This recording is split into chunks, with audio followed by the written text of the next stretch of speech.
Turning the Other Cheek. Jesus and Paul's perspective. Have you ever wondered what Jesus really meant when he said, "If anyone strikes you on the right cheek, turn to him the other also"? At first, it sounds almost impossible. Why would Jesus ask us not to defend ourselves? In the Sermon on the Mount, Jesus wasn't calling his followers to weakness. He was showing us the radical lifestyle of his kingdom. In his day, the law said, "An eye for an eye and a tooth for a tooth." That law was meant to limit revenge and keep feuds from spiraling out of control. But Jesus calls his people to something higher. He teaches us not to strike back at all. Instead of feeding the cycle of hatred and retaliation, we're called to respond with grace.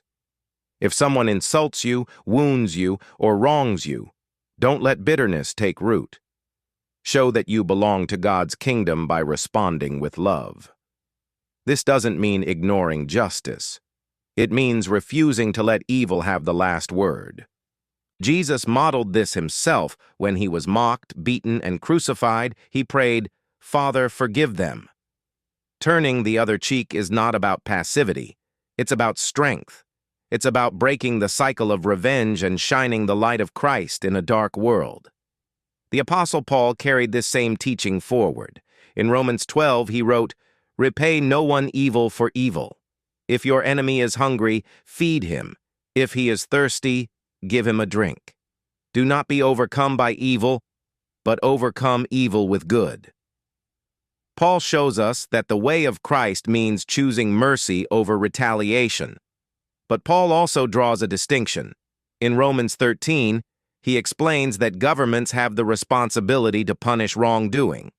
So, on the personal level, Christians are called to grace and forgiveness. On the societal level, lawful authority still has a role in maintaining justice. Paul lived this out. He endured beatings, prison, and persecution, yet he never retaliated. Instead, he kept preaching Christ, showing that true strength is found in love, patience, and trust in God's justice. The message from both Jesus and Paul is clear. Don't let evil control your response. Live in such a way that even your enemies see Christ in you. If you found this helpful, don't forget to like, share, and subscribe, and be sure to turn on notifications so you don't miss future videos.